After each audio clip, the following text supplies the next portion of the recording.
پوری دنیا کے لیے سب سے بہتر گائیڈر اور رہنما و رہبر اللہ تبارک و تعالیٰ نے اسی مبارک مہینے کے اندر بھیجا۔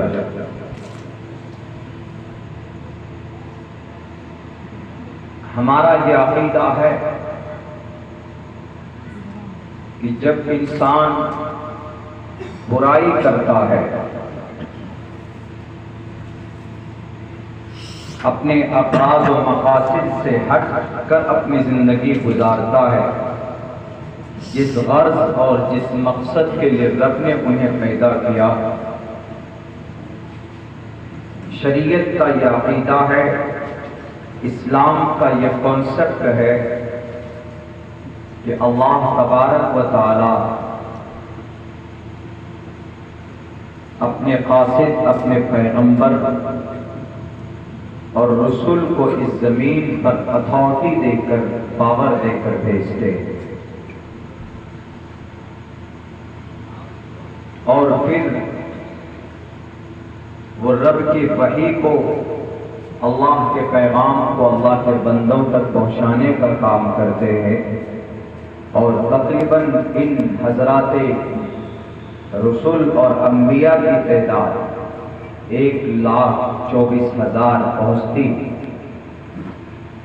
تقریباً 350 حضرات رسول آئے اللہ کے پیغام کو لے کر، اور ان کے علاوہ جتنے بھی تھے وہ سب کے سب اللہ کے نبی تھے۔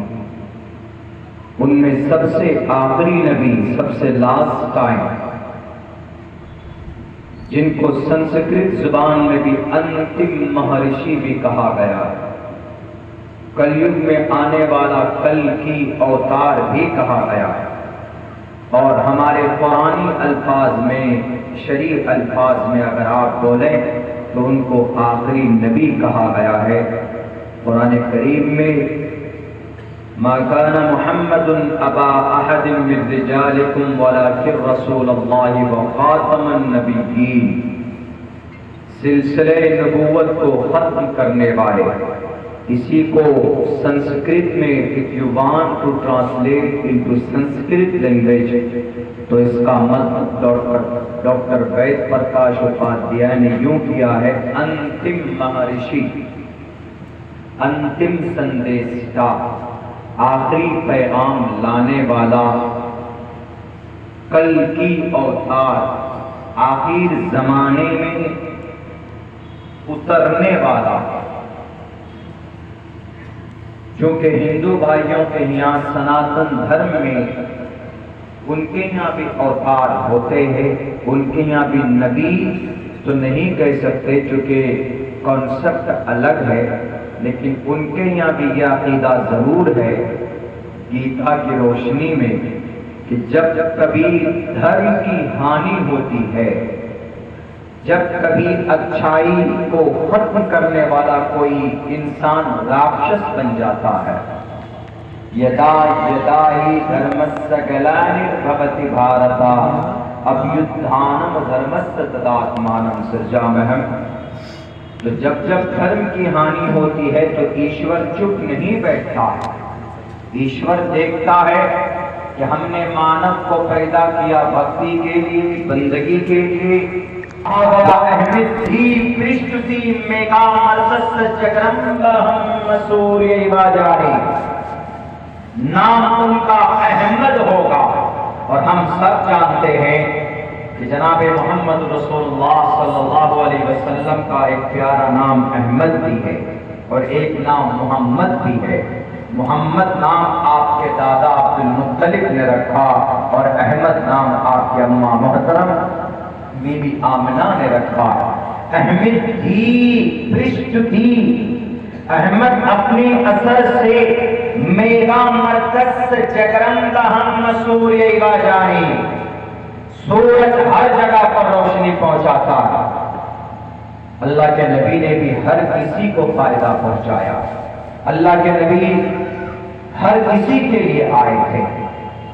آج جو لوگ میڈیا کے ذریعے، آرٹیکل کے ذریعے، سوشل میڈیا کے ذریعے یہ جو بدنام کرنے کی کوشش کر رہے ہیں نا کہ محمد بڑے پرتشدد تھے، محمد بڑے سخت تھے، محمد نے یہ کیا، محمد نے اتنی جنگیں لڑی، 9 تلوار محمد کے پاس تھے، وہ کیسے رول ماڈل ہو سکتا ہے، وہ کیسے شانتی کی بات کر سکتا؟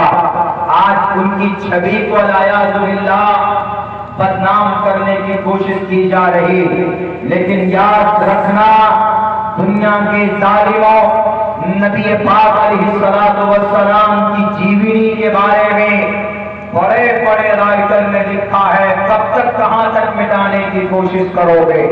دنیا کے اکثر شاستروں میں نبی پاک علیہ السلام کی پوتر ترین صفات کا تذکرہ ملتا ہے۔ تم احادیث میں تبدیلی کی کوشش کرو گے، نہیں کر سکتے۔ حدیث کی حفاظت بھی رب کرتا، قرآن کریم کی ایک آیت میں رد و بدل کرنے کی کوشش کرو گے، نہیں کر سکتے۔ یہ کسی انسان کی لکھی ہوئی ہاتھ کی کتاب نہیں ہے قرآن کہ تم چاہے تو آرڈیننس لا کر اس کے اندر تبدیلی کر دو۔ دنیا میں انسان اپنے قوانین کو اپنے ممبران کے ذریعے سے بدل سکتے، ان کے اندر آرڈیننس لا سکتے، ان کے اندر امینڈمنٹ کر سکتے، ان کے اندر حذف و اضافہ کیا جا سکتا ہے، لیکن قرآن کریم کے اندر کوئی معنی ایسا بچہ آج تک پیدا نہیں کیا جس نے قرآن کے ایک زبر کو، ایک نقطے کو بدلنے کی جرات کر سکتا۔ اس لیے کہ یہ کسی انسان کی لکھی ہوئی ہاتھ کی کتاب نہیں ہے، یہ رب ذوالجلال کی کتاب ہے، تنزیل من رب العالمین، یہ رب ذوالجلال کی کتاب۔ جس نے مٹانے کی کوشش کی وہ اس زمین سے مٹ گیا، جس نے اس کو بدلنے کی کوشش کی اس کا وجود بدل دیا اللہ تبارک و تعالیٰ نے۔ لیکن قرآن 1458 سال سے ہے اور رہے گا to the day of judgment، بلکہ دنیا کا وجود اس قرآن سے جڑا ہوا ہے۔ جب تک قرآن پر عمل کرنے والا ایمان و آستھا کے ساتھ رہے گا، اللہ اس سسٹم کو، اس نظام کو، اس زندگی کو چلاتا رہے گا۔ اسی لیے نہیں بدل سکتا، بدلنے کی کوشش کرو، نہیں بدل سکتے۔ کہاں کہاں سے لوگ مٹائیں گے؟ اللہ نے قرآن میں کہا وَرَفَعْنَا لَكَ ذِكْرَكَ، اے محمد ہم نے آپ کا تذکرہ اتنا بلند کیا ہے کہ صرف قرآن و حدیث میں نہیں بلکہ دنیا کی کوئی شاستر ایسی نہیں ہے جس پر اللہ کے نبی علیہ السلام کے نام کا چرچا نہ ملتا۔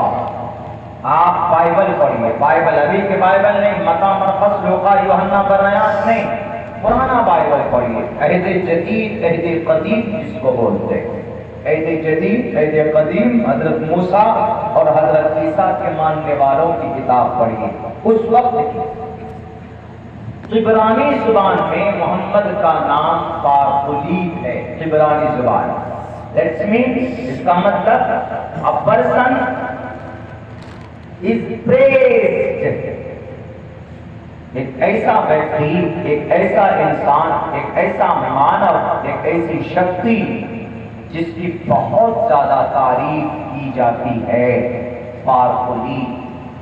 دنیا میں کوئی ایک ایسا انسان لے لیجیے جس کی سب سے زیادہ تعریف کی جاتی ہے، وہ کون ہو سکتا ہے؟ وہ محمد رسول اللہ صلی اللہ علیہ وسلم کے علاوہ کوئی نہیں ہے۔ بھارت کے اندر زیادہ سے زیادہ یہاں کا جو بڑا سائنٹسٹ ہوگا، ویگیانک ہوگا، اس کا نام بھارت کے اندر لیا جاتا ہوگا۔ جیسے گاندھی جی ہے، فادر آف دا نیشن، زیادہ سے زیادہ یا ایک بر صغیر پر، بر ایشیا مہادیپ پر نام ہوگا۔ پوری دنیا، پوری برہمانڈ میں اگر کسی کے نام کا چرچا ہے تو اس کے بارے میں آتا ہے، کہا جاتا ہے کہ پارخلیق محمد صلی اللہ علیہ وسلم۔ ہر وقت محمد رسول اللہ کا نام لیا جاتا ہے، ہر وقت کہیں پر چلے جائیں، دنیا کے کسی بھی حصے میں چلے جائیں۔ 6 کروڑ 30 لاکھ مربع میل کی یہ زمین ہے، 6 کروڑ 30 لاکھ مربع میل کے ایریے پر یہ زمین ہے۔ وہاں زمین کے کسی بھی حصے میں جائیں گے تو محمد رسول اللہ کا نام کسی نہ کسی شکل میں ملتا ہے۔ ناروے کی راجدھانی اوسلو جائیں آپ، وہاں 6 مہینے دن 6 مہینے رات ہے، وہاں پر بھی اذان ہوتی ہے تو محمد رسول اللہ کا نام لیا جاتا ہے۔ اشہد ان محمد رسول اللہ، نماز پڑھتے ہیں تو وہاں نام لیا جاتا ہے محمد رسول اللہ صلی اللہ علیہ وسلم کا، نماز کے اندر نام لیا جاتا ہے۔ اور جہاں پر بھی جدھر بھی جائیں درود شریف پڑھتے ہیں وہاں پر جناب محمد رسول اللہ کا نام لیا جاتا ہے۔ اسی لیے دنیا کی کوئی کتاب ایسی نہیں ہے کہ اللہ تبارک و تعالیٰ نے محمد کا نام نہ اس میں چرچا کیا ہو۔ اب بھی تقریباً 2650 سال پہلے ایک دھرم پیدا ہوتا ہے بھارت میں، ایک مذہب بنتا ہے جس کو گوتم بدھ سدھارتھ بناتے ہیں۔ گوتم بدھ سدھارتھ اس کے بانی مبانی وہ اپنی کتاب میں لکھتے ہیں کہ سب سے کامیاب بدھا مینس نالج والا، عقل والا، گیان والا، اور ہمارے نبی سے بڑا گیان والا آج تک کوئی پیدا ہوا کوئی پیدا نہیں ہوا۔ ہمارے نبی سے زیادہ جانکار، ہمارے نبی سے زیادہ رحم دل، ہمارے نبی سے زیادہ کائنڈنیس، سیلف ڈینائل کوئی پیدا ہی نہیں ہوا۔ انہوں نے بدھا نے کہا، گوتم بدھ سدھارتھ اصل نام ہے بدھا، اس لیے کہا گیا کہ وہ جنگل میں گئے، 30 سال تک جنگل میں رہ کر انہوں نے تپسیا کی، تو وہاں پر جا کر ان کو بدھی حاصل ہوئی۔ بدھسٹ اسی سے ہے، گوتم بدھ کیوں کہا جاتا ان کو؟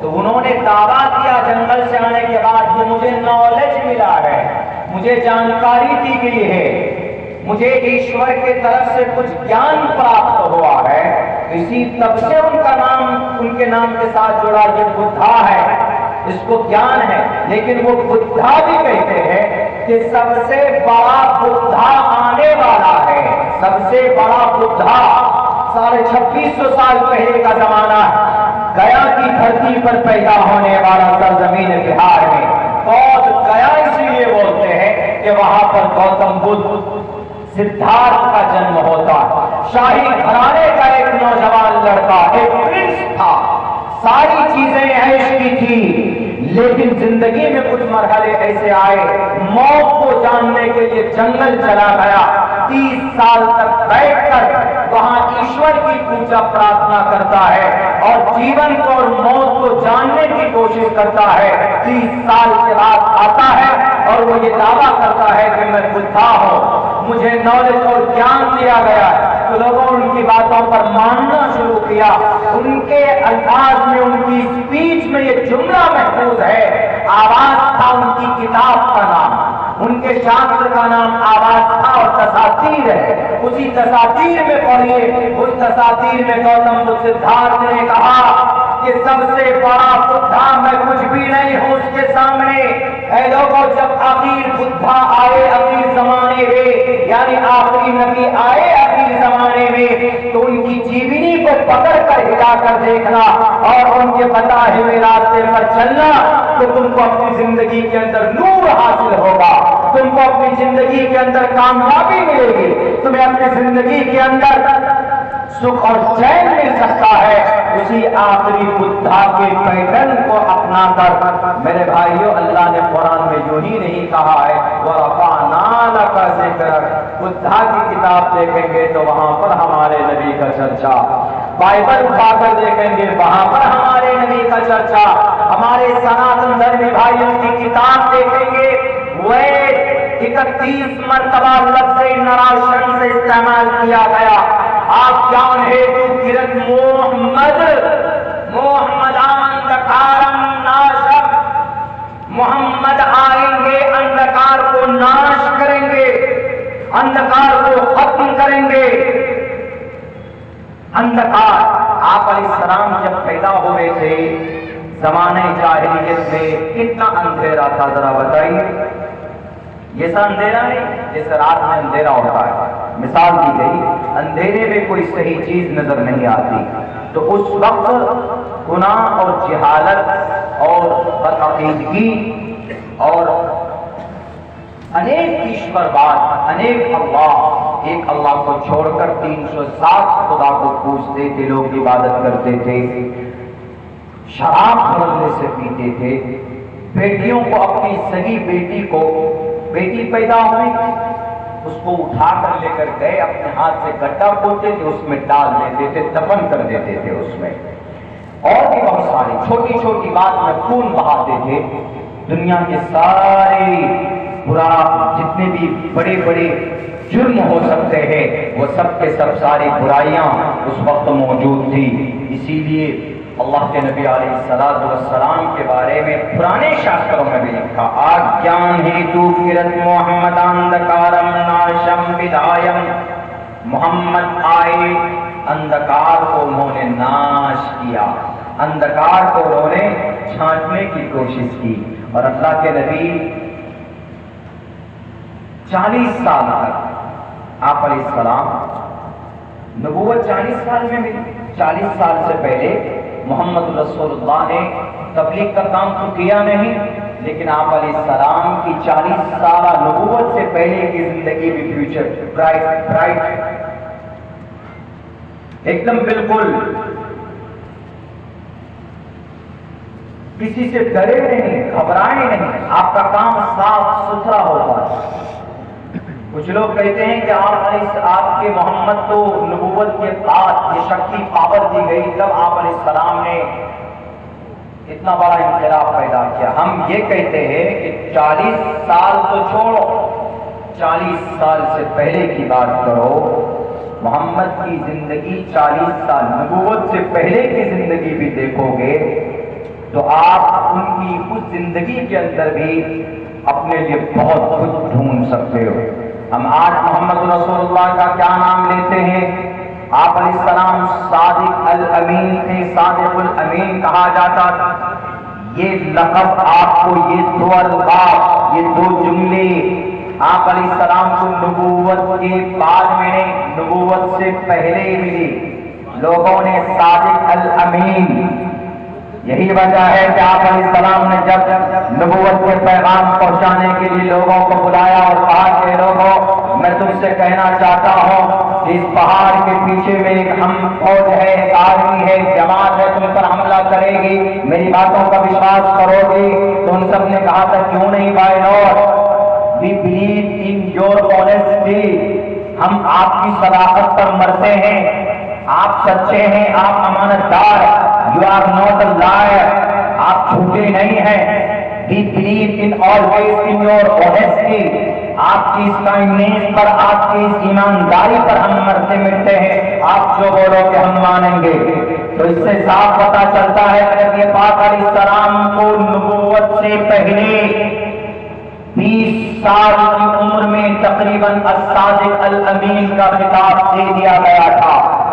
آپ علیہ السلام سچے، آپ علیہ السلام امانت دار تھے، اس لیے میں دنیا والوں کو جیت جیت کر یہ پیغام سناتا، اے دنیا والوں، تم کوئی ایسا بچہ ڈھونڈ کر نہیں لا سکتے جس کی بچپن سے لے کر جوانی تک، جوانی سے لے کر بڑھاپے تک، اور بڑھاپے سے لے کر وفات تک آپ ان کی زندگی ایک انسان کے لیے، ایک عام انسان کے لیے رول ماڈل ہو، ایسا کوئی مائع کا لال پیدا نہیں ہوا۔ سر ولیم بوس لکھتا ہے اپنی کتاب میں، بلکہ 100 ایک بک ہے، اس بک میں 100 لوگوں کی جیونی لکھی گئی ہے، ہسٹری لکھی گئی ہے، یعنی 100 ایسے مہان ویکتی جن کی زندگی کے اندر انقلاب ہو، جن کی زندگی کے اندر ایسی بات ہو جس کے پڑھ کر ہم سبق حاصل کریں۔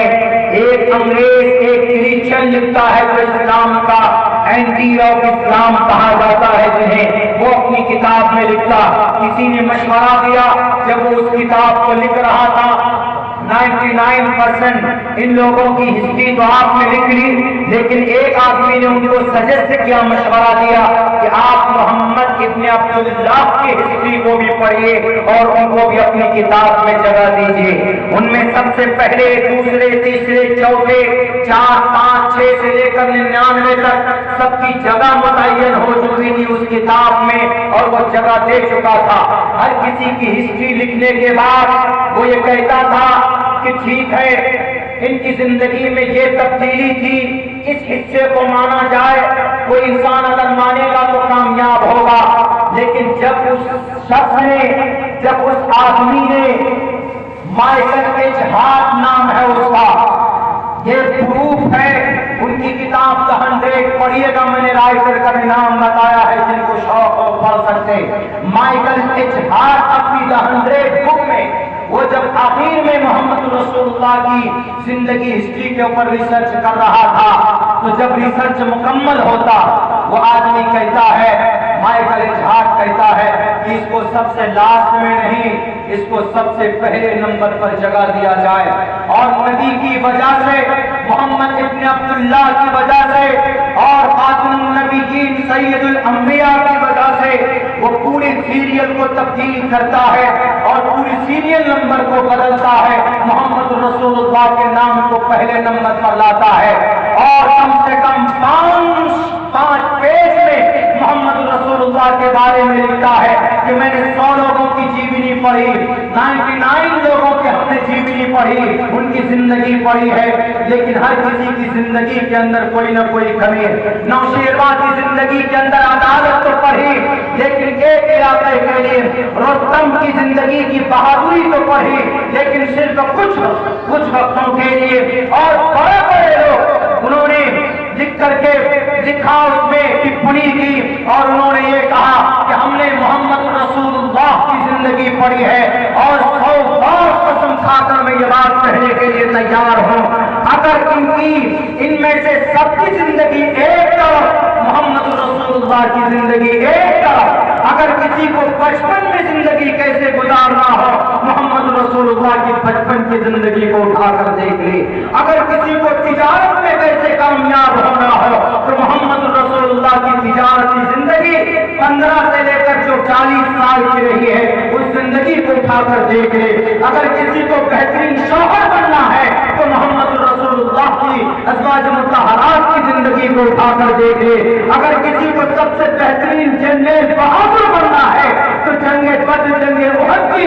کمانڈنگ چیف کو اٹھا کر دیکھ لے، اگر سب سے زیادہ ایشور کو، کسی کو ایشور کا پریہ متر بننا ہے تو محمد رسول اللہ کی غار ہرا، غار ثور کی عبادت کی زندگی اٹھا کر دیکھ لے، اگر کسی کو سب سے بہتر دوست چاہیے تو ابو بکر صدیق کی زندگی اٹھا کر دیکھ لے، اور عمر فاروق کی زندگی اٹھا کر دیکھ لے، اور وہ انگریز کہتا کہ سب کی زندگی ایک طرف، محمد رسول اللہ کی زندگی ایک طرف، کیونکہ محمد جیسا بچہ آج تک دنیا کے اندر پیدا نہیں ہوا ہے۔ مائیکل ایچ ہارٹ اپنی کتاب The 100 کرسچن مسلم میں زمین و آسمان کا فرق ہوتا ہے عقیدے کے اعتبار سے، لیکن وہ بھی تعریف کرتا ہے مجبور ہو کر، کیونکہ ہمارے نبی کی شان ہی ایسی ہے۔ اور لوگ آج کل جو بدنام کرتے ہیں وہ اپنی TRP کی وجہ سے۔ ایک آدمی سوال کیا کہ مولانا آپ لوگ محمد رسول اللہ کے لیے، جب وہ راجستھان کے اندر میں کسی 2 نوجوان لڑکے نے کسی کی ہتیا کر دی تھی، کسی وجہ سے نہیں کرنا تھا، قانون ہاتھ میں لینا کسی کے لیے بھی ٹھیک نہیں ہے۔ نبی کی شان میں اگر کوئی گستاخی کرتا ہے، کوئی اناپ شناپ بکتا ہے، اگر کوئی زبان درازی کرتا ہے تو قانونی کارروائی ہم کریں، اس پر پابندی لگائیں، بائیکاٹ کریں، لیکن قانون ہاتھ میں لے کر اس کو مار نہیں سکتے۔ ایسے بہت سے لوگ ہیں جو الٹی سیدھی باتیں، توہین آمیز کلمات استعمال کرتے ہیں محمد رسول اللہ کے شان میں۔ تو وہ جب اس وقت یہ معاملہ ہوا تھا تو مجھ سے ایک یوٹیوبر نے سوال کیا کہ مولانا آخر کیا وجہ ہے آپ علیہ السلام کے لیے آپ لوگ اتنا سب کچھ کر بیٹھتے ہیں، آپ لوگوں میں اتنا جوش ہو جاتا ہے نوجوانوں میں کہ دیکھیے وہ نوجوان اس بیچارے کے دکان پہ پہنچتے ہیں اور اس کی ہتیا کر دیتے ہیں۔ ہم نے کہا کہ ہتیا کرنا ایک تو غلط قدم تھا، لیکن ہماری جان، ہماری نبی کی محبت سے بڑھ کر ہماری جان کی قیمت نہیں ہے۔ لا یؤمن احدکم حتی اکون احب الیہ من والدہ وولدہ والناس اجمعین. اس میں جان کے بارے میں بھی ایک حدیث میں آیا ہے آپ کامل مومن نہیں ہو سکتے جب تک کہ آپ کو اپنی جان سے، اپنی اہل و عیال سے، اپنی اولاد سے زیادہ محبت پروفیٹ محمد سے نہ ہو، ان کی شریعت سے نہ ہو. تو ہم نے کہا کہ بھئی یہ کسی سے compulsory for my life. This is the basic aim of my life. Why Allah created in this world? اس وجہ سے ہم اللہ کے نبی سے محبت کرتے ہیں اور کوئی بچا نہیں. انہوں نے کہا کہ ایک ایگزامپل بتا دیجئے کہ بھئی محمد کی زندگی پر عمل کرنے کا فائدہ کیا، بتا دیجئے ایک دو ایگزامپل. ہم نے کہا کہ اچھا، ہم نے کہا انگریزوں سے پوچھو، یہودیوں سے، وہ ریسرچ کرتے ہیں، تم تو نہیں کرتے، تم تو پیسوں کا ریسرچ کرتے ہو. ٹی آر پی کہاں سے زیادہ آئے، میڈیا والے تو اسی پر ریسرچ کرتے ہیں، پیسہ کدھر سے زیادہ ملے تو ادھر لڑک جائے. بہت سے لوگ نہیں معلوم ہے، لیکن اس پہ ریسرچ کرنے والوں نے ریسرچ اور یہ کی ہے. ایک انگریز کہتا نبی کی زندگی کے اندر جو آپ علیہ السلام کے اقوال اور افعال ہے وہ تو بہت زیادہ لمبے پروسیس کا ہے، لیکن ایک چھوٹا سا عمل لیتے ہیں. مسلمان نماز کے وقت جب نماز پڑھنے کے لیے جاتا ہے تو وضو میں مسواک کرتا ہے. What is the benefit of to take miswak before offering salah during make ablution? وضو کرتے سمے میں کیوں مسواک کرتے ہیں؟ ہم میں سے کسی سے پوچھیں گے تو کوئی کہے گا کہ بھئی یقیناً سنت رسول ہے، بڑے فائدے ہیں، 70 سے زیادہ فائدے ہیں، اور مسواک کر کے جو نماز پڑھی جائے اس کی فضیلت بڑھ جاتی. ہم یہاں تک بتا سکتے ہیں. مسواک کا سب سے کم نیچے کا فائدہ کیا ہے؟ تو ہم نے کہا کہ ایک انگریز نے اس پہ تحقیق کی، ایک یہودی نے اس پہ تحقیق کی، اور وہ اس مسواک کو ختم کرنے کی ٹھان لی کہ مجھے یہ مسواک ختم کروانا ہے. سب سے بڑا فائدہ کیا ہے؟ چھوٹا بڑا نہیں، مسواک کا سب سے چھوٹا فائدہ، ادنا فائدہ کیا ہے کہ جب آدمی، اگر وہ آدمی جو اس نے زندگی میں مسواک کو ہمیشہ سنت سمجھ کر کے استعمال کیا ہے، تو جب وہ مرے گا، مرتے وقت اس کی موت حالت ایمان پر ہوگی، یعنی وہ کفر کی حالت میں نہیں مر سکتا. بہت سے ایسے لوگ ہوتے ہیں جو موت کے وقت میں ایسے الفاظ یا ایسا کام کر بیٹھتے ہیں کہ جس سے مومن اور کفر کے درمیان میں مشتبہ ہو جاتا ہے، کفر کی حالت میں مر جاتا. سب سے بڑا فائدہ یہ ہے، کیونکہ شیطان بہت بہکاتا ہے اس وقت میں جب آدمی کی موت قریب ہوتی، اس وقت میں، اور جو اچھے نیک لوگ ہوتے ہیں اللہ ان کی ایمان کی حفاظت کرتا ہے، جو برے لوگ ہوتے ہیں اس وقت میں کچھ سے کچھ کہہ بیٹھتا ہے. بہت خطرناک حالت ہوتی. والنازعات غرقا والناشطات نشطا والسابحات سبحا فالسابقات سبقا فالمدبرات امرا. یہ پڑھ لیجیے، اس میں پتہ چلے گا کہ جب انسان کی موت کا وقت ہوتا ہے، جب اس کی جان نکالی جاتی ہے، روح قبض کی جاتی ہے، تو کیا تفسیر ہے، کتنی تکلیفیں، کتنا درد ہوتا ہے. تو انہوں نے کہا کہ اتنا فائدہ یہ ہے کہ اگر کوئی مسواک کرتا ہے وہ مرے گا تو اس کی موت حالت ایمان پر ہوگی. تو انگریز نے، یہودی نے کہا کہ میرا اسی بات کا تو ان سے، اسی بات سے تو ہم لوگ ان سے لڑتے کہ ہم ہر ایک مومن کو، مسلمان کو کفر کی حالت میں مارنا چاہتے ہیں، اسی لیے ان کے منہ سے، ان کے ہاتھ سے، ان کے گھروں سے مسواک کو نکال کر پھینک دو. تو انہوں نے اس سازش کو کامیاب کرنے کے لیے، اس سنت کو ختم کرنے کے لیے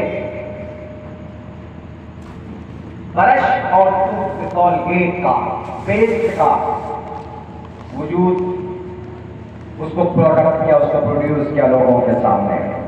آج ہر گھر کے اندر کیا ہے؟ برش ہے. ہر گھر کے اندر ٹوتھ پیسٹ ہے. کولگیٹ پیسٹ کے طور پر استعمال کرتے ہیں، میڈ ان یہودی ہے. برش اورل بھی استعمال کرتے ہیں، برش میں اچھے کوالٹی کے برش اورل بھی میڈ ان یہودی.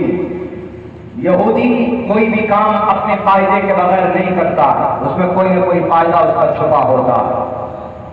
اسی لیے اس سنت کو ختم کرنے کے لیے ان یہودیوں نے کولگیٹ اور برش کو لوگوں کے سامنے میں انٹروڈیوس کرایا، اور ابھی تقریباً 90% گھروں میں کیا بلکہ ہم یوں کہیں کہ 98% لوگ ایسے ہیں جو عاشق رسول بھی ہیں، مومن بھی ہیں، لیکن پھر بھی ٹوتھ پیسٹ کا برش کا استعمال کرتے ہیں۔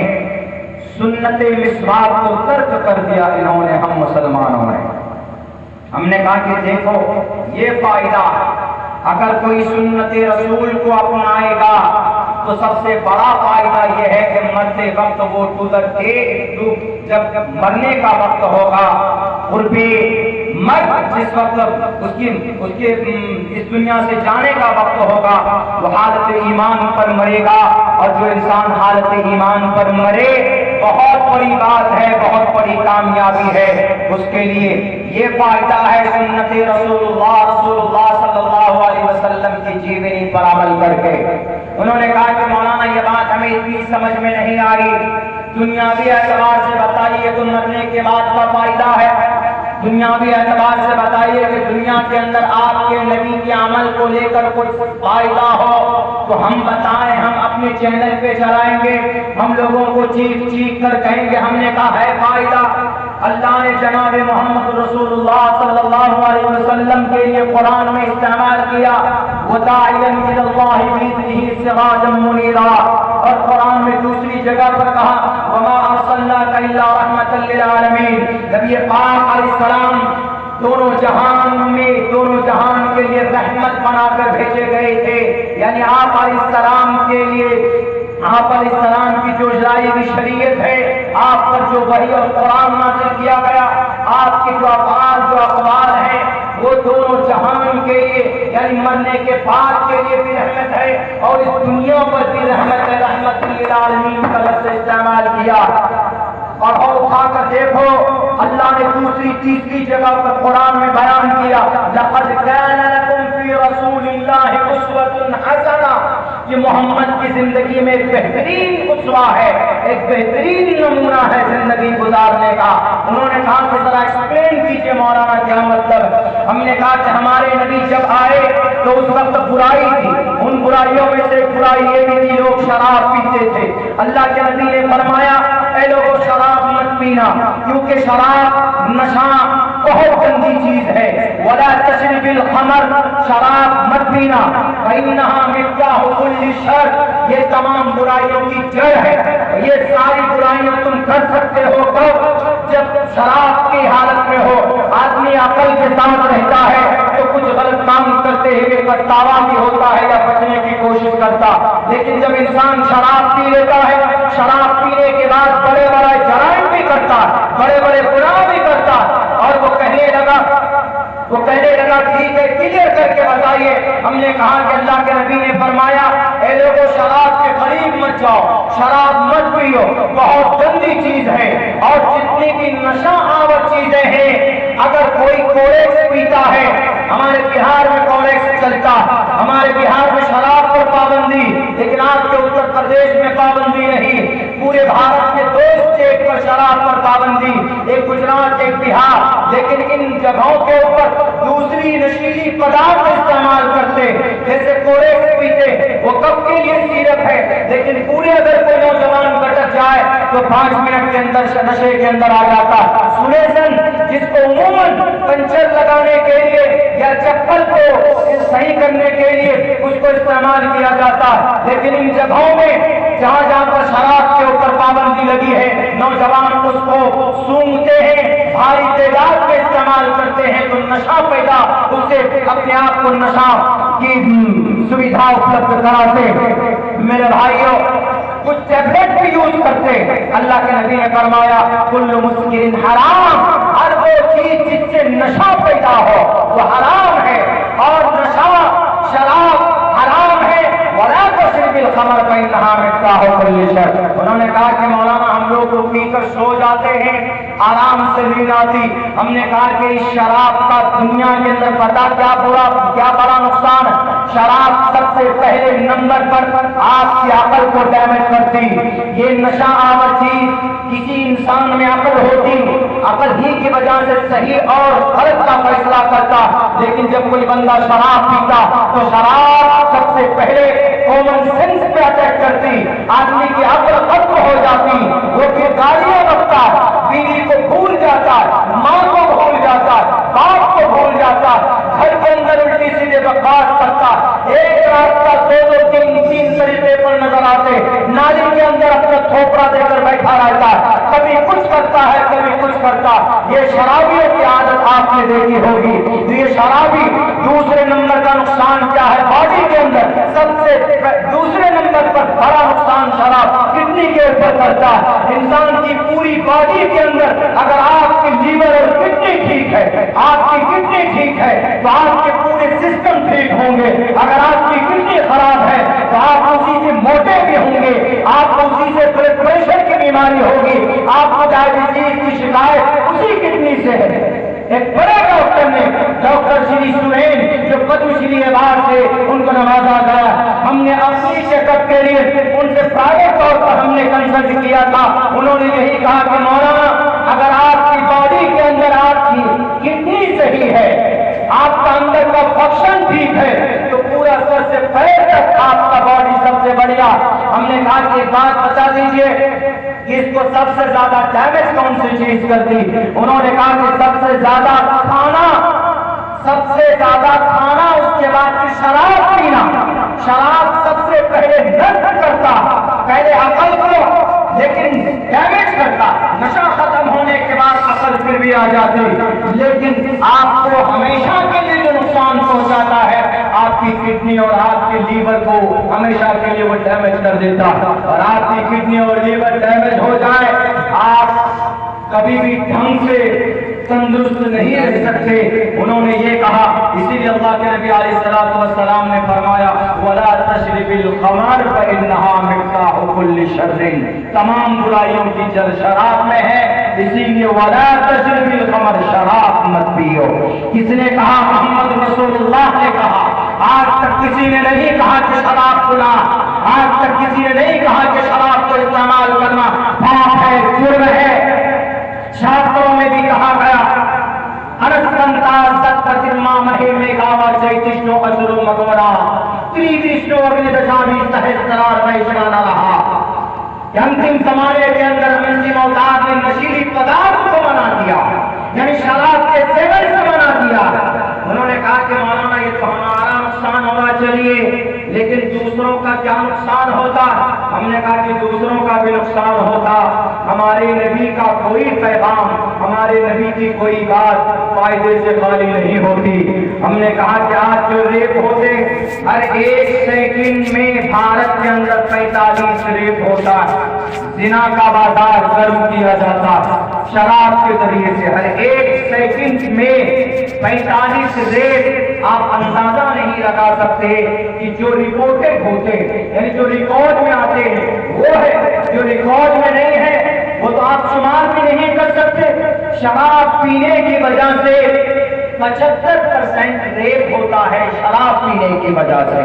ابھی جو کلکتہ کا معاملہ سامنے آیا، کلکتہ کے اندر 2 بڑی چیزیں سامنے آئی اور ان دونوں کے بارے میں تفصیلی طور پر اگر کہیں ملتا ہے اس سے بچنے کا راستہ تو صرف قرآن اور حدیث کے اندر ملتا ہے، قرآن نبی کی سنت پہ ملتا ہے۔ پہلی چیز کیا سامنے آئی نکل کر؟ یہ کہ وہ جو گارڈ تھا وہ شراب کے نشے میں دھت تھا، وہ شراب پی کر 3-3:30 بجے جاتا ہے اور اس لیڈی ڈاکٹر کا اس کے ساتھ بدتمیزی کرتا ہے، اس کی عزت لوٹتا ہے اور اس کو گلا دبا کر مار دیتا ہے۔ شراب کے نشے میں دھت تھا۔ اگر ہمارے نبی کی جیونی کو اپنایا جاتا، اگر نبی کے فرمان کو سینے سے لگایا جاتا تو شراب نہ پیتا اور وہ آدمی مجرم نہ بنتا اور اس لیڈی ڈاکٹر کی جان بھی نہیں جاتی، اور اس کے بعد پھر اتنے نقصانات ہوئے، اتنی پراپرٹی ڈیمیج کیے گئے، پروٹیسٹ ہیں، لوگوں کا ہڑتال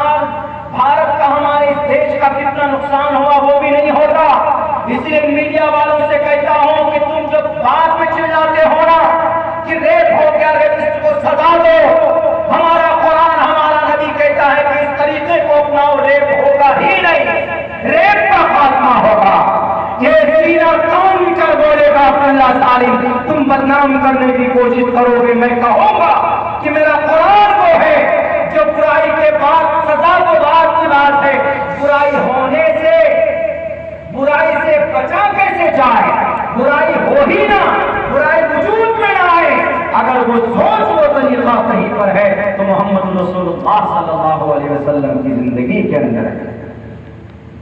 شراب پر کنٹرول ہوتا تو وہ کاٹ شراب نہ پیتا۔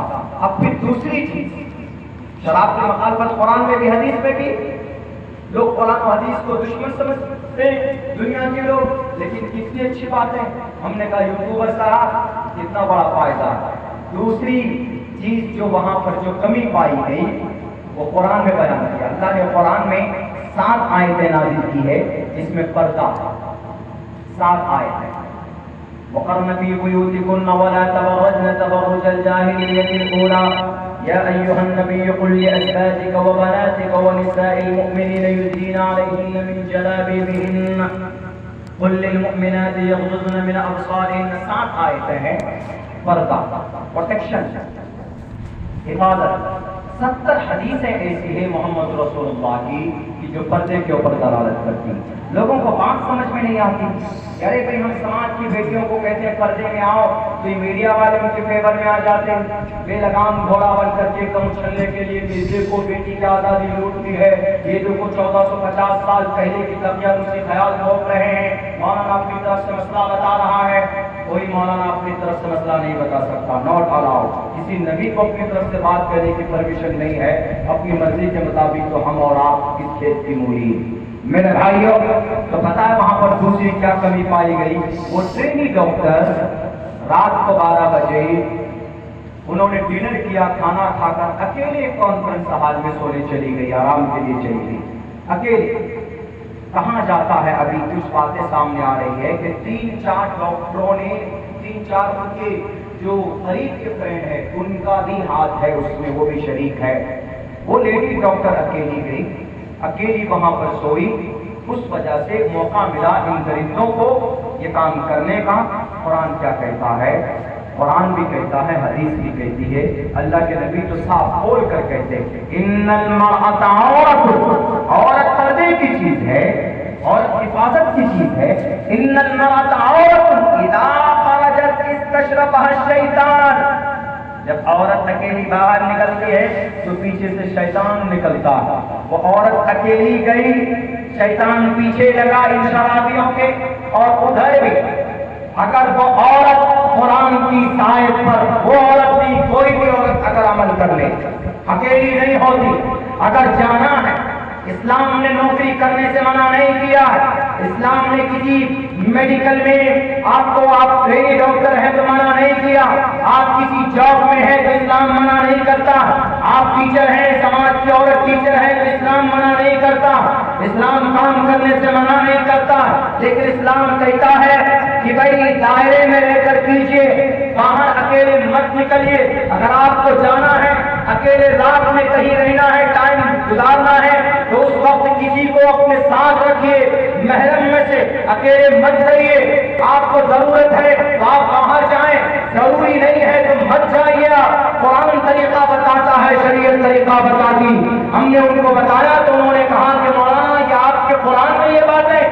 ہم نے کہا کہ پوچھو ان لوگوں سے جو یہ کہتے ہیں کہ قرآن اور شریعت 1450 سال پہلے کی کتاب ہے، 1450 سال پہلے عمل کر کے لوگ چلے گئے، دنیا میں کامیاب ہوئے، ہم ان کو کہتے ہیں 1450 سال پہلے کے نہیں گرو، قیامت تک آنے والے تمام مسائل کا حل اگر کہیں پر ملے گا تو ہمارے نبی کی جیون اور قرآن کریم کے اندر ملے گا۔ قرآن صرف تلاوت کی کتاب نہیں، اللہ کے نبی کی زندگی صرف محبت کے دعوے کے لیے نہیں، عمل کے لیے، کوئی عمل کرے انشاءاللہ سوشل اعتبار سے، سماجی اعتبار سے بھی معاشرے کی اصلاح ہوگی۔ بعد میں چیختے ہیں کہ بھئی ریپسٹ کو سزا دو، سزائے موت دو، ہمارا قرآن کہتا ہے کہ ارے ایسا میتھڈ اپناؤ نا کہ ریپ ہو ہی نہیں۔ میتھڈ کیا ہے؟ عورت کو اکیلے بچ جانے دو، مرد کے ساتھ، عورت کے ساتھ ساتھ مرد کو بھی کہو کہ بھئی اپنی نگاہیں اونچی کر کے رکھے ہو، قل للمؤمنات عورت کے لیے، قل للمؤمنین مرد کے لیے بھی ہے۔ حضرت علی فرماتے ہیں کہ بھئی اگر کوئی عورت جائے تمہاری نگاہ پڑ جائے، اچکتی ہوئی نگاہ تو معاف ہے، لیکن اگر تم دوسری نگاہ بالکل اسکریننگ کے لیے ڈال رہے ہو کہ بھئی سر سے پیر تک ہم جانچیں گے، تو ناجائز اور حرام ہے۔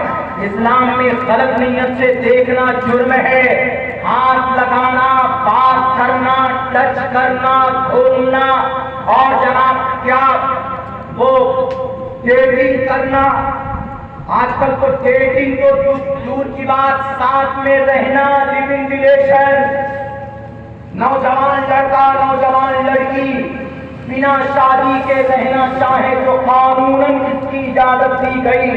ہمارے بھارت کے ایک اسٹیٹ میں نام نہیں لوں گا، یہ سماجی سوشلی ملی اعتبار سے یہ سماج کی بیٹیوں اور سماج کے بیٹوں کے ساتھ ناانصافی۔ ایک بیٹا ہے، جوان ہے، سماج کی کسی بیٹی کے ساتھ دوستی ہو گئی، وہ دونوں نے فیصلہ کیا ہم دونوں رہیں گے بنا شادی کے، ہر وہ کام کریں گے جو شادی کے بعد ہوتا ہے۔ کوئی پرماننٹ رشتہ ہے؟ نہیں ہے، اس میں لکھا گیا ہے کہ جب من میں آئے تب بھی چھوڑ کر جا سکتے ہیں دونوں۔ لڑکا لڑکی میں سے کسی ایک کا من بھرے گا، وہ کہے گا کہ بھیا تم 1 لاکھ روپے کماتے ہو، مجھے 5 لاکھ والا لڑکا مل گیا، فرینڈ مل گیا، اب اس کو کیا کریں گے؟ اس کو بریک اپ کر لیں گے۔ بریک اپ مطلب پیچھے سے لات مار دینا، چل ہٹ، اس کا مطلب یہ ہوتا ہے بے وفا، چھوڑ دینا، رشتہ ختم کر لینا۔ اب بتائیے کوئی لڑکا اس میں سے ایسا بھی ہوگا کہ بھئی جو زیادہ اس میں سیریس ہوگا کہ بھئی ہم نے تم کو سب کچھ سمجھا، تمہارے اتنے پیسے خرچ کیے، اتنے دن سے رہ رہے، شادی نہیں کی، کیوں؟ قانون اجازت دے دی گئی ہے، بنا شادی کے رہ سکتے۔ وہ لڑکی نے کسی اور کے ساتھ میں رشتہ بنانا شروع کیا، تو پہلا والا لڑکا جو زیادہ سیریس ہے کیا وہ شانتی سے بیٹھے گا؟ دل پہ عاشق ہے جو کہتا ہے کہ یو آر مائی لائف، تم ہماری زندگی۔ اس طرح کے عاشقوں کی بازار لینگویج میں یہ استعمال ہوتا ہے، لوکل لینگویج میں، تو وہ آدمی خاموش نہیں بیٹھے گا، وہ آدمی غلط قدم اٹھائے گا، وہ یا تو اس عورت کا اس لڑکی کا مرڈر کر دے گا، یا تو خود بھی مر جائے گا، اس کو بھی مار دے گا۔ تو اس طرح کے قوانین لانے سے اور اس طرح کا مسئلہ لوگوں کے سامنے پیش کرنے سے سماج کی برائی اور بڑھے گی، سماج کے اندر برائیاں کم نہیں ہوگی۔ اسی لیے نبی پاک علیہ الصلوۃ والسلام نے کہا کہ اگر کوئی لڑکا کوئی لڑکی ایک دوسرے کے سامنے آ جائے تو کل للمؤمنین، سماج کے نوجوانوں نگاہیں نیچی کر لینا، سماج کی بیٹیوں نگاہیں نیچی کر لینا۔ ہمارے ہندوستان کے اندر ہندو برادری کے اندر میں یہ بات بری نہیں مانی جاتی، لیکن میں کہنا چاہتا ہوں آپ کے اس تاریخی اور آپ کے اس اتہاسک شہر میں، شہر بنارس میں، وارانسی کے اندر میں، شریمد بھگوت گیتا کے اندر یہ بلکہ وید میں کہا گیا ادھے پشرت مو پری سنترام پادکو ہرماتے کوشل ککو، اے سماج کے ماں اپنی پاؤں میں جو تم پازے پہنتی ہو اس کو زیادہ آواز کر کے مارکیٹ میں مت چلا کرو، اپنے پیروں کو جوڑ کر چلا کرو تاکہ اس کی آواز کم ہو۔ پردہ جہاں پر بھی ہے، دیکھیے آپ اگر کسی اجنبی آدمی کے سامنے آتے ہیں تو آپ ان کے سامنے اپنے گھونگھٹ کو مت اٹھائیے۔ ہمارا قرآن بھی کہتا ہے کہ سماج کی بیٹی اگر تم بازار میں، مارکیٹ میں، راستے میں چلتی ہو تو تم برقعے کے اندر رہو، تمہاری نگاہیں نہیں اٹھنی چاہیے، یعنی غلط نیت سے تم کسی کو نہ دیکھو۔ قرآن میں بیٹیوں کے لیے بھی آدیش ہے، بیٹوں کے لیے بھی آدیش ہے، بلکہ پرشنوتری کے اندر تو یوں کہا گیا یتر نار یستو پوجنتے رمنتے تتر دیوتا تتر تاستو نہ پوجنتے نہ رمنتے نہ تتر دیوتا۔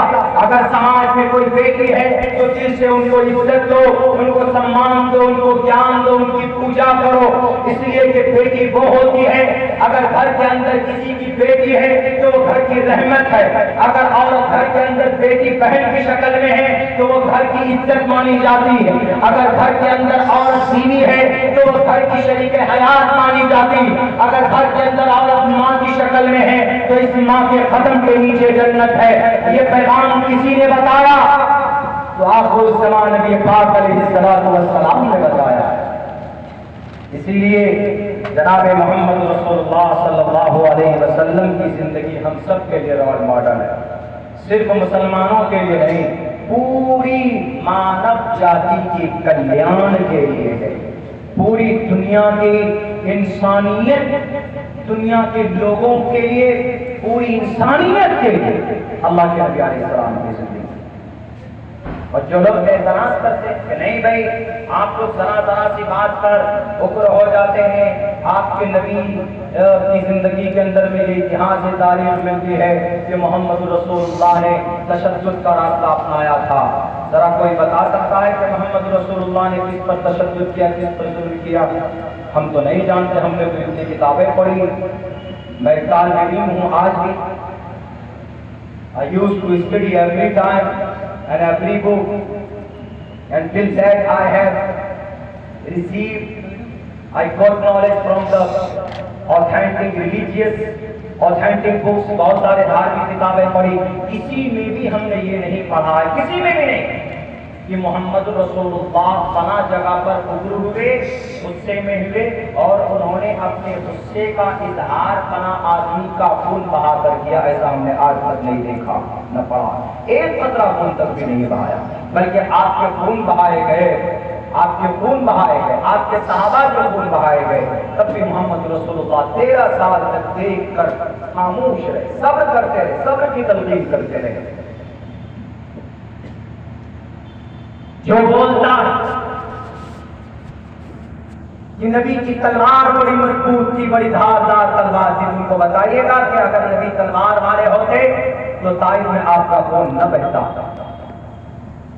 نبی پاک علیہ السلام طائف کے 10 دن کا سفر تھا، 10 دن رکے طائف میں، 10 سردار تھے، 10 سے ملنا تھا۔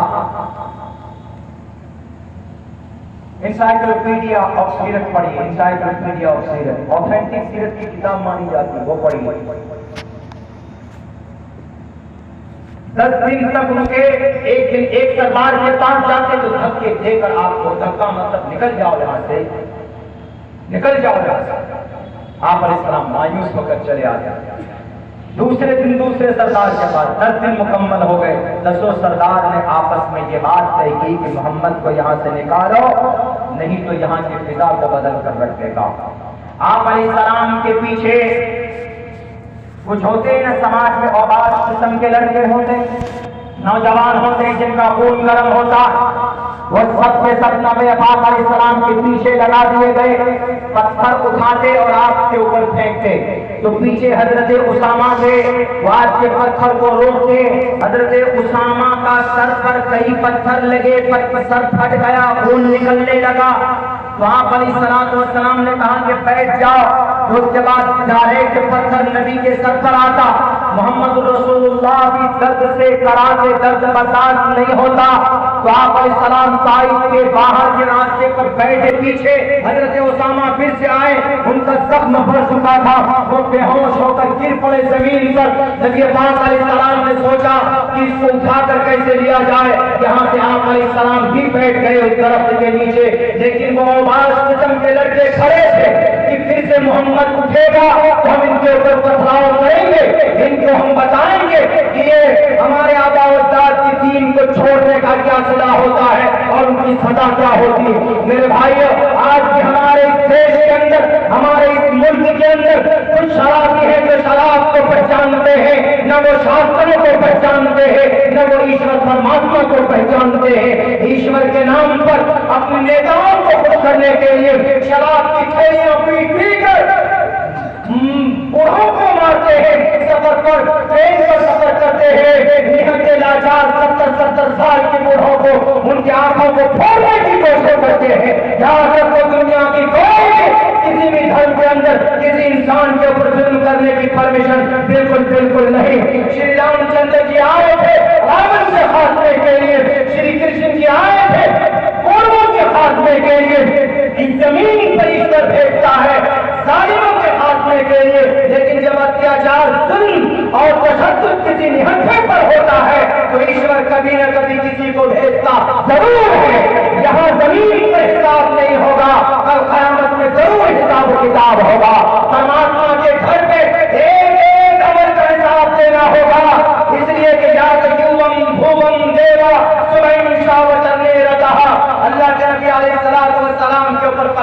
دیا جاتا، نبی پاک علیہ السلام بے ہوش ہو جاتے، اللہم انی الیک اشکو ضعفی، اللہ کے نبی نے اللہ تبارک و تعالیٰ کے سامنے میں اپنی کمزوری کی شکایت پیش کی کہ اللہ میرا جرم کیا تھا، میں نے طائف والوں سے کوئی مطالبہ تو نہیں کیا کہ مجھے پیسے دو، طائف والوں سے نہیں کہا کہ مجھے کرسی دو، طائف والوں کو تو نہیں کہا کہ مجھے سرداری چاہیے، اے اللہ میں تو آپ کے پیغام کو لے کر گیا تھا اور میں یہ کہہ رہا تھا یا ایھا الناس قولوا لا الہ الا اللہ تفلحوا، کہ اللہ کے کلمے کو پڑھ لو تم کامیاب ہو جاؤ گے، لیکن ان لوگوں نے میری بات نہیں مانی، صفت قہاریت چھوڑ نہیں آتی، اللہ قہار بھی ہے، اللہ غفور رحیم بھی ہے، تو اللہ قہار بھی ہے، جیسے قوم لوط کے ساتھ کیا ہے، جیسے قوم عاد کے ساتھ کیا ہے، قوم ثمود کے ساتھ کیا ہے، کہ نبی کی صدقے میں یہ قوم بچی ہوئی ہے، ورنہ جہنم کو بدلدار بھی سے کیا جا رہا ہے اور نوجوانوں کو پٹائی کے بلبوتے پر مانا جا رہا ہے،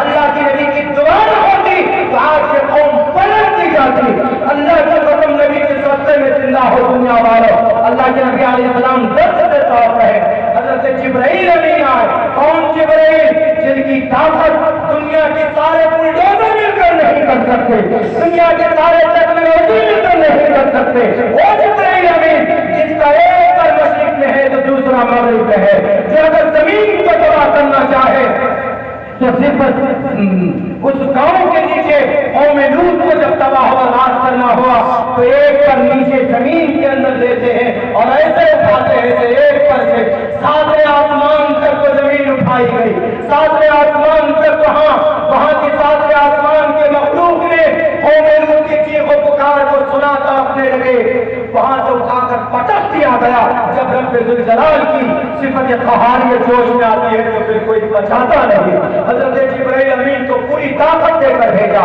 ہے جبرائیل ذی قوت عند ذی العرش مکین، میں تیری طاقت کی قسمیں کھاتا ہوں، جبرائیل سے بڑا طاقتور کوئی نہیں، کوئی دنیا کا دھیش نہیں، کوئی دنیا کا پاورفل انسان نہیں، کوئی امریکہ نہیں، کوئی ٹیررزم کے ماننے والے نہیں ہے، کوئی نہیں ہے اللہ سے بڑا، اللہ جس دن حساب لینا چاہے گا اس کی ذاتی آواز نہیں ہوتی ہے دنیا کے ظالموں، جبرائیل امین کہتے ہیں کہ اے محمد میں جبرائیل آ چکا ہوں، میں سپر پاور آ چکا ہوں، آپ اشارہ تو کرو، طائف والوں کو دونوں پہاڑوں کے درمیان میں ابھی میں ایسے پیس دوں گا چند سیکنڈوں میں جیسے اناج کو چکی میں رکھ کر ان کا آٹا بنایا جاتا ہے، پھر بھی وہاں ٹائم لگتا ہے، مجھے صرف سیکنڈ لگیں گے، سیکنڈ آپ بولیے کیسے گے؟ اے نبی آپ اشارہ کرو، کس نے پتھر ماری؟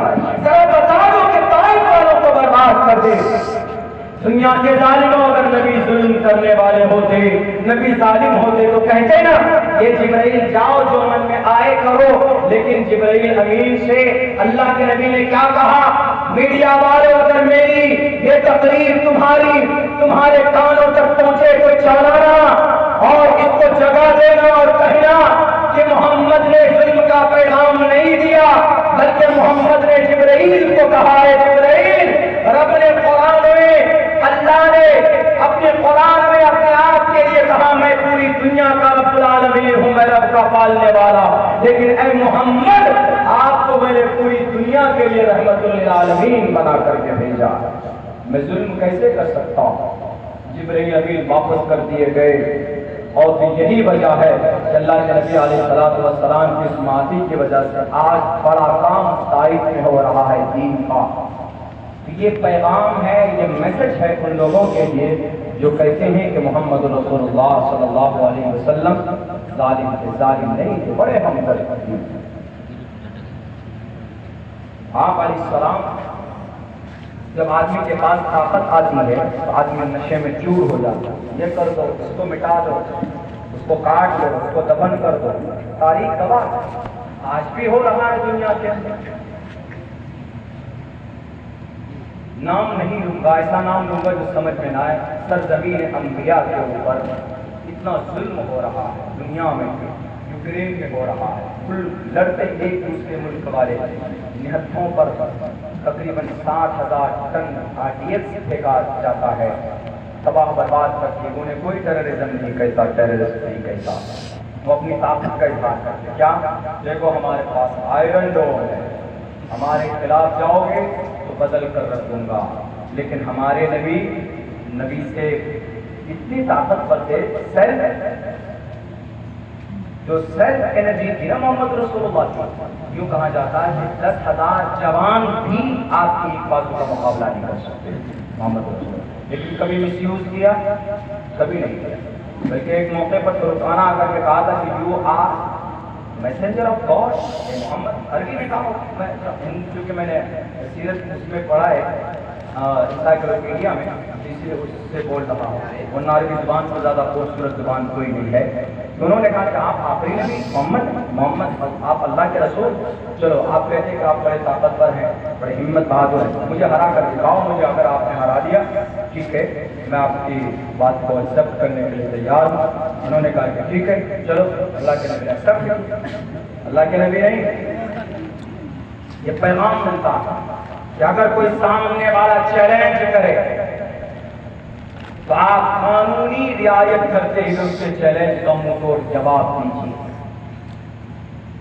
سامنے آئیے، یہ نہیں مصلحت یہ ہے ایسا کرو، مصلحت کو اور ایسا کرو.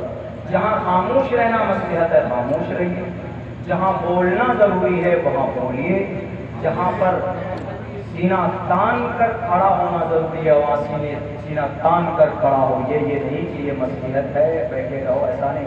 ہماری نبی کی زندگی ہر اعتبار سے ہمیں گائیڈ کرتی ہے. آپ میدان کارزار میں بھی گئے اور آپ خاموشی سے بیٹھ کر صحابہ کرام کو ظلم ہوتے ہوئے آپ علیہ السلام نے صبر کی ترغیب دی. حضرت بلال حبشی کو کہتے تھے جب ان کو درد دیا جاتا تھا کہ صبر کرو، آئے گا وقت آیا وقت، لیکن پھر بھی آپ نے سب کو معاف کیا. رکانا آیا آتا کہنے لگا کہ آؤ مقابلے کے لیے. آئے میدان سامنے آیا، سارے لوگ ایک طرف بیٹھے ہوئے. رکانا نے اٹھا آپ علیہ السلام سے کہا کہ پہلے آپ یا پہلے میں. اللہ کے نبی نے کہا پہلے تم ہی شروع کرو. رکانا آیا ادھر سے گھوم کر آپ علیہ السلام کا حملہ کیا. حملہ کیا آپ کو پٹکنے کی کوشش کی. محمد رسول اللہ نے دونوں ہاتھ سے پکڑ کر کے یہاں سے پکڑا، سینے میں ہاتھ رکھا، اٹھا کر نیچے رکھ دیا. سر جھاڑ کر کہو مجھے سمجھ میں نہیں آتا ہو، دوسرا چانس ملنا چاہیے. آپ علیہ السلام نے کہا دوسرا بھی لے لو. دوسرے مرتبہ بھی آپ نے ویسے ہی کیا. کہا کہ نہیں کچھ نہ کچھ گڑبڑ ہے. کہا کہ یہ لاسٹ چانس مانگتا ہوں. آپ علیہ السلام نے کہا کہ لاسٹ لے لو. آپ علیہ السلام نے لاسٹ دفعہ پہلے تو 2 ہاتھ کا استعمال کرتے تھے، اس مرتبہ آپ نے ایک ہی ہاتھ سے پکڑ کر اٹھایا اور نیچے آرام سے رکھا، زور سے نہیں. ورنہ آپ نے دیکھا ہوگا کہ جو پہلوان لوگ لڑکے WWF کو اٹھا کے پٹکتے تھے تو ویسا نہیں، اگر ویسا پٹکتے تو اس کی ریڑھ کی ہڈی ٹوٹ جاتی. آپ علیہ السلام اٹھا کے آرام سے رکھتے. اتنی طاقت آج ہمارے جوانوں میں ہے. اپنی باڈی کے بارے میں فکر نہیں، نشیلی پدارث استعمال کرتے ہیں، جوانی کو ختم کرتے ہیں. نہیں، ہوا پہلوان بن جاتے ہیں. 5 کلومیٹر دور نوجوانوں سے چلائیے تو ایک دم بالکل کانپنے لگتے ہیں، ہانپنے لگتے ہیں. اس سے پتہ چلتا ہے کہ باڈی فٹ ہونا مومن، قوی مومن، ضعیف مومن سے زیادہ بہتر ہے. اللہ کا اپنے آپ کو فٹ رکھیں. یہ نہیں کہ اناپ شناپ چیزیں کھا رہے ہیں، نشیلی چیزیں کھاتے ہیں، راتوں کو 2 بجے تک سوشل میڈیا پہ جاتے ہیں. باڈی صرف سلمان خان کو دیکھ کر نہیں بنا سکتے، باڈی حضرت موسیٰ کو دیکھ کر بنائیں، جناب محمد رسول اللہ صلی اللہ علیہ وسلم کی طاقت کو دیکھ کر بنائیں. اس نیت سے کہ میرے اندر طاقت آئے گی، میں اللہ کی عبادت کروں، نماز پڑھنے میں سستی نہیں ہوگی. دین کی تبلیغ میں جو جماعتوں میں جاتے ہیں تو اس سفر میں ہمیں کوئی تکلیف نہیں ہوگی. کبھی اس ملک کو ضرورت پڑے ہمارے خون کی تو ہم سر پہ کفن باندھ کر اپنے ملک کی بھی حفاظت کریں گے اور اپنی دین و شریعت کی بھی حفاظت کریں گے. اگر اس نیت سے آپ طاقت بناتے ہیں تو بھائی سے ثواب کسی دھرم میں نہیں ہے. اگر کوئی باڈی بناتا ہے کہ better handsome I am looking like Salman Khan, Shah Rukh Khan, اگر کوئی اس نیت سے بناتا ہے تو کوئی ثواب نہیں. اگر اس نیت سے بناتا ہے جو میں نے بتایا ہے انما الاعمال بالنیات، چیز سے will be judged by the intention. آپ کی نیت پر آپ کا عمل مرتب ہوتا.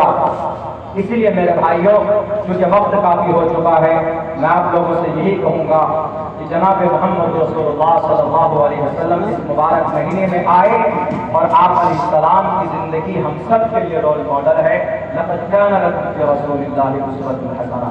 یہ تفصیل بات کی جائے سیرت پر تو کئی راتیں چاہیے, کئی گھنٹے چاہیے, لیکن صرف وقتی طور پر کبھی کبھی یہ جلسہ کر کے ہمیں یہ بات بتانے کی کوشش کی جاتی ہے کہ مسلمانوں ہمیں یہ کرنا چاہیے. ایسے ماحول میں, ایسی سچویشن میں سب سے پہلا کام یہ کرنا ہے کہ ہمیں جو ہماری ذاتی ذمہ داری ہے, جو فریضہ آپ پر عائد ہے, آپ اس پر یقین کے ساتھ عمل کیجیے. یقین کے ساتھ, اگر یقین ہے اور عمل ہے, یہ دونوں چیز اگر کہیں پائی جاتی ہے تو اللہ کی مدد آتی ہے. جنگ بدر میں اللہ تبارک و تعالیٰ نے فرشتوں کو بھیجا تھا, صحابہ کا یقین تھا اور میدان جنگ میں تھے مضبوطی کے ساتھ. آج ہم میں یقین بھی نہیں ہے اور عمل بھی نہیں, یقین کی بھی کمی ہے اور عمل کی بھی کمی ہے. یہی وجہ ہے کہ آج دنیا کے اوپر آج یہ پھینکے جا رہے ہیں مساجد کے اوپر. تو داڑھی والوں کو صرف اس لیے مارا جاتا ہے کہ یہ اللہ اور اس کے رسول کا ماننے والا ہے, خدا کا ماننے والا.